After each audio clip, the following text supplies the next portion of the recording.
Naila अपने 3 बच्चों को छोड़ के भाग गई है। कैसी माँ है, कहती है मेरे बच्चे गंदे हैं, तुझ पे गंदी नजर रखते हैं। ਉਹ ਖੁਦ ਗੰਦੀ ਹੈ। ਸਾਰਾ ਨੂੰ ਕਿਤੇ ਕਿਤੇ ਟੈਕ ਕਰਾ ਦੇ ਤੇ ਜਾਂ ਕਿਤੇ ਗੱਡੀ ਇਹ ਤਾਂ ਫਾਂਸੀ ਚਾਹੀਦੀ ਕਰਾਉਣੀ। ਉਹਨਾਂ ਨੂੰ ਸ਼ਰਮ ਨਹੀਂ, ਉਹਨੂੰ ਤਾਂ ਦੀ ਹੈ ਸਾਡਾ ਮੁੰਡੇ ਨੂੰ ਤਾਂ ਉਹਨੇ ਰੋਲ ਦਿੱਤਾ। ਇਹੋ ਜੀ ਗੰਦੀ ਘਰ ਕਿੱਥੋਂ ਟੱਕਰ ਗਈ ਉਹ। ਇਹ ਔਰਤ ਹੈ ਹੀ ਨਹੀਂ, ਇਹ 2 ਨੰबर औरत जी। नाइला अपने 3 बच्चों को छोड़ के भाग गई है और भाग किसके साथ गई थी? 19 साल सामने दर्जी के साथ भाग गई है। ये वो माँ मेरे साथ मौजूद है जिन्होंने अपने बच्चों की तरबियत करनी होती है। ये माँ कभी नहीं चाहेगी कि मेरा बच्चा खराब हो जाए।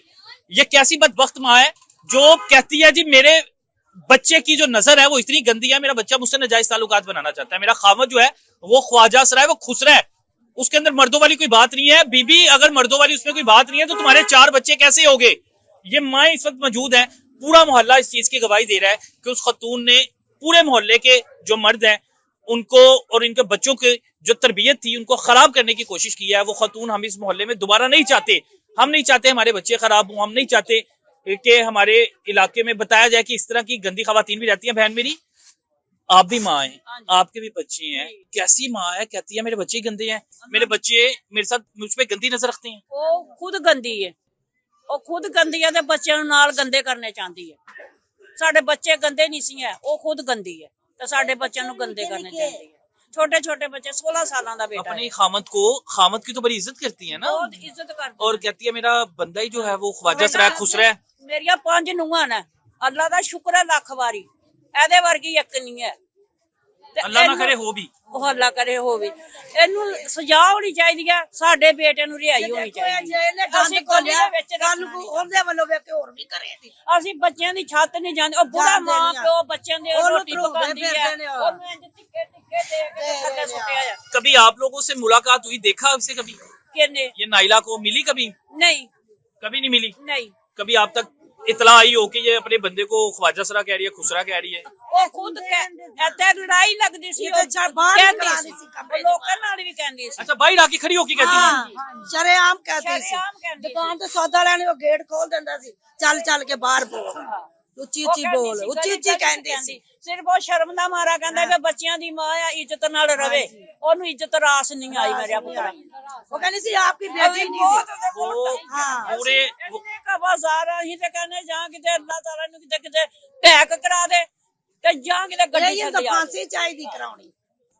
ਅਸੀਂ ਬਹੁਤ ਉਹਦੇ ਨਾਲ ਦੇਖ ਕੇ ਹੋਰ ਨੂੰਹਾਂ ਧੀਆਂ ਖਰਾਬ ਹੋ ਜਾਣਗੀਆਂ। ਜਾਣਗੀਆਂ ਗਲੀ ਮਹੱਲੇ ਦੀਆਂ। ਅਸੀਂ ਬਹੁਤ ਤੰਗ ਉਹਦੇ ਕੋਲ। ऐसी खातून का तो जिक्र भी नहीं करना चाहिए। पूरा मोहल्ला जमा है, बच्चे जमा है यहाँ पे, हम उनके सामने अब क्या अल्फाज इस्तेमाल किए जाए इस खातून के बारे में? ਸਾਨੂੰ ਖੁਦ ਸ਼ਰਮ ਆਂਦੀ ਵੀ ਉਸਕੇ ਬਾਰੇ ਵਿੱਚ। ਅਸੀਂ ਇੱਜ਼ਤ ਵਾਲੇ ਲੋਕ ਹਾਂ। ਸਾਡਾ ਤਾਂ ਪੂਰਾ ਮਹੱਲਾ ਗੰਦਾ ਕੀਤੀ ਖੜੀ ਹੈ। ਉਹਨਾਂ ਨੂੰ ਤਾਂ ਸ਼ਰਮ ਨਹੀਂ, ਉਹਨੂੰ ਤਾਂ ਦੀ ਹੈ ਸਾਡਾ ਮੁੰਡੇ ਨੂੰ ਤਾਂ ਉਹਨੇ ਰੋਲ ਦਿੱਤਾ। ਇਹੋ ਜੀ ਗੰਦੀ ਘਰ ਕਿੱਥੋਂ ਟੱਕਰ ਗਈ ਉਹ। ਚਵਲ औरत ਮਾਰ ਤਾਂ ਬੰਦਾ ਫੇਰ ਪਰਾਂ ਕਰੇਗੀ। भाई बताएं, इधर आइएगा, क्या कह रहे हैं? मैं कह नहीं कि कोई उन्होंने कोई भैन भरा ने सारे महल्लेदार ने सारे मोहल्लेदार हैं। ਇਹ ਗਲੀ ਛੱਡ ਕੇ ਦੂਸਰੀ ਤੀਸਰੀ ਚੌਥੀ ਉੱਥੇ ਦੀ ਗਲੀ ਕੋਲੋਂ ਪੁੱਛੋ ਕਿ ਬੰਦਾ ਕਿਹੋ ਜਿਹਾ ਆਰਫ ਇਨਸਾਫ ਚਾਹੀਦਾ। ਬੜਾ ਨਾਈਸ ਬੰਦਾ ਮਾਸ਼ਾਅੱਲਾ। 4 ਬੇਟੇ ਬੱਚੇ ਨੇ ਉਹਦੇ। ਹੁਣ ਆ ਕੇ ਉਹ ਕਹਿੰਦੇ ਨੇ ਕਿ ਨਾਨ ਮਰਦ ਹੈਗਾ। अब उसकी बीवी कह रही है जी ना मर्द है और तुमने 16 साल उसके साथ जिंदगी गुजार दी। ਫਿਰ ਉਹਦਾ ਕਹਿੰਦੀ ਵੀ ਬੱਚਾ ਮੇਰੇ ਨਾਲ के रहना अमृतसर होना चला। अच्छा, ये भाग गई इस दर्जी के साथ। इसके साथ भाग गई थी। फिर जाके पुलिस वाले ने जाके उतो फड़ के इस्लामाबाद लिया। वहाँ पुलिस आई है। अब बहन मेरी कुछ कहना चाहते हैं आला अफसरान को कि पंजाब पुलिस जो यहाँ की शादबाग किया, क्या रवैया अख्तियार किया उन्होंने? ਉਹ ਕੁਛ ਨਹੀਂ, ਉਹਦੀ क्या करते हैं? जो खतून कहती है जो खतून कहती है उसका ही साथ देते ना, साडा साथ नहीं देते। नहीं देते। आन के दरवाजा तोड़ देना, गालियां निकाल देना। जे वो बुढ़ा मां प्यो नु टिक्के दिंदे ने, बच्चियां नु फड़ के ले जांदे ने, कड़ी लवा लेंदे ने। ਖਤਰਾ ਬੱਲੇ ਸਾਰੇ ਨੂੰ। ਇਹਨੇ ਕਿਹਾ ਰਾਤ ਨੂੰ ਮੈਂ ਪੁਲਿਸ ਪਾਉਣੀ ਹੈ, ਰਾਤ ਨੂੰ ਫਿਰ ਮੈਂ ਬੂਹੇ ਭੰਨਣੇ ਨੇ, ਇਹਨਾਂ ਸਾਰਿਆਂ ਨੂੰ ਮਾਰ ਪਾਉਣੀ ਹੈ। मोहल्ले रोज तमाशा लगा होता है। ਹਾਂਜੀ ਰੋਜ਼ ਲੱਗਾ ਹੁੰਦਾ ਜੀ। तो ये कैसी है कि दर्जी के साथ भाग गई? ਦਰਜੀ ਦੇ ਸਾਥ ਭਾਗ ਕੇ ਵੀ ਨਹੀਂ ਜਾਨ ਛੱਡੀ ਇਹਨੇ। ਇਹੋ ਜਿਹੀ ਔਰਤ ਨੂੰ ਮੂੰਹ ਸਰਕਾਲਾ ਕਰਕੇ ਗੁੱਤ ਪੁੰਨ ਕੇ ਤੇ ਗਲੀ ਦੇ ਵਿੱਚ ਘਮਾਓ ਤੇ ਫਿਰ ਪਤਾ ये ਲੱਗੇ। तो खतून कहलाने की काबिल नहीं है, माँ कहलाने की काबिल ਨਾ नहीं है। ਜੀ ਇਹ ਕਿਸੇ ਦੇ ਕਾਬਲ ਨਹੀਂ ਹੈ। ਬੱਚੇ ਨਹੀਂ ਮੰਨਦੇ ਵੀ ਸਾਡੀ ਮਾਂ ਹੈ ਕਿ ਨਹੀਂ ਹੈ। ਐਸੀ ਇਹ ਔਰਤ ਹੈ ਹੀ ਨਹੀਂ, ਇਹ 2 ਨੰਬਰ ਔਰਤ ਜੀ। ਇਹਨੇ ਉਹਨਾਂ ਦੀ ਜ਼ਿੰਦਗੀ ਬਰਬਾਦ ਕਰ ਛੜੀ। मैं हैरान हूँ कि कैसी माँ है माएँ, मैं पहले भी बता चुका कि माएँ जो होती हैं खुद भूखा रह के अपने बच्चों के मुंह में नवाले डालती हैं, खुद तंगी बर्दाश्त कर लेती हैं। कैसी माँ है कि वो कहती है मेरी औलाद ही नहीं है और मेरी औलाद गंदी है। पहली माँ देखी ये है। पहली माँ बेटा देखी है ਜਿਹੜੀ ऐसे करती है। छोटे छोटे बच्चे उनका क्या कसूर है माँ? ਉਹ ਬੱਚੇ ਰੋ ਰੋ ਕੇ ਚੁੱਪ ਨਹੀਂ ਕਰਦੇ ਪਏ। ਉਹ ਕਹਿੰਦੇ ਅਸੀਂ ਦਾਦੋ ਸ਼ਾਦੀशुदा ਹੋਣਾ, ਸਾਨੂੰ ਕੌਣ ਰਿਸ਼ਤੇ ਕਰੇਗਾ, ਕਿੱਥੇ ਅਸੀਂ ਜਾਵਾਂਗੇ, ਕੀ ਕਰਾਂਗੇ, ਸਾਡਾ ਤੇ ਜੀਣਾ ਹਰਾਮ ਕੀਤੇ ਦਾ। बच्चे कहते हैं हम बाहर निकलते हैं, लोग हमें ताने देते हैं कि ਦੇਤੇ ਨਾ ਫਿਰ ਉਹ ਰੋਂਦੇ ਆਂਦੇ ਘਰ ਨੂੰ ਦੌੜਦੇ ਨੇ। ਕੀ ਕਰੀਏ ਅਸੀਂ?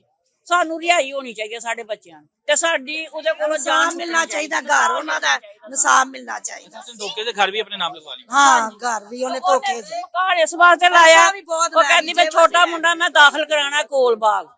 ਉਹਨੇ ਪੇਪਰ ਲਿਆਂਦੇ ਨੇ, ਇਹਦੇ ਕੋਲ ਆਂਦੇ ਗੂਠੇ ਲਵਾ ਲੈਣੇ। ਉਹਦਾ ਭਰਾ ਸੀ, ਉਹ ਫੌਤ ਹੋ ਗਿਆ, ਇਹਦਾ ਭਰਾ ਸੀ ਨਾਲ। वो भी धोखे से लगाए हैं अंगूठे। ਧੋਖੇ से लगाया। बिल्कुल ऐसे ही है जी। मैं इस वक्त पूरे मोहल्ले की आमरी रोड है ये, और ये पूरा मोहल्ला गवाही दे रहा है कि आरफ ਨੂੰ ਰਾਈ ਮਿਲਣੀ ਚਾਹੀਦੀ ਹੈ, ਮਿਲਣੀ ਚਾਹੀਦੀ ਹੈ, ਮਿਲਣੀ ਚਾਹੀਦੀ ਹੈ, ਮਿਲਣੀ ਚਾਹੀਦੀ ਹੈ, ਮਿਲਣੀ ਚਾਹੀਦੀ ਹੈ, ਮਿਲਣੀ ਚਾਹੀਦੀ ਹੈ। ਸਾਨੂੰ ਸਾਫ ਚਾਹੀਦਾ, ਸਾਨੂੰ ਸਾਫ ਚਾਹੀਦਾ, ਸਾਨੂੰ ਸਾਫ ਚਾਹੀਦਾ, ਸਾਨੂੰ ਸਾਫ ਚਾਹੀਦਾ। ਰਿਹਾਈ ਮਿਲਣੀ ਚਾਹੀਦੀ, ਆਰਮੀ ਨੂੰ ਰਿਹਾਈ ਮਿਲਣੀ ਚਾਹੀਦੀ, ਆਰਮੀ ਨੂੰ ਰਿਹਾਈ ਮਿਲਣੀ अच्छा जी, ये एक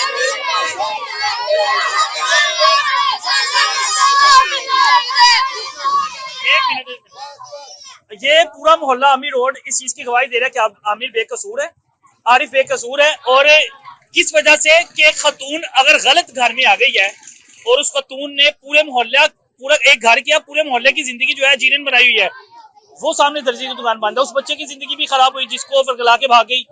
उन 3 बच्चे जो ऊपर लड़के हैं उनकी जिंदगी खराब, पूरा मोहल्ला उससे तंग है। और लेकिन मैं हैरान हूं कि शादबाग की जो पुलिस है उस खतून का साथ दे रही है।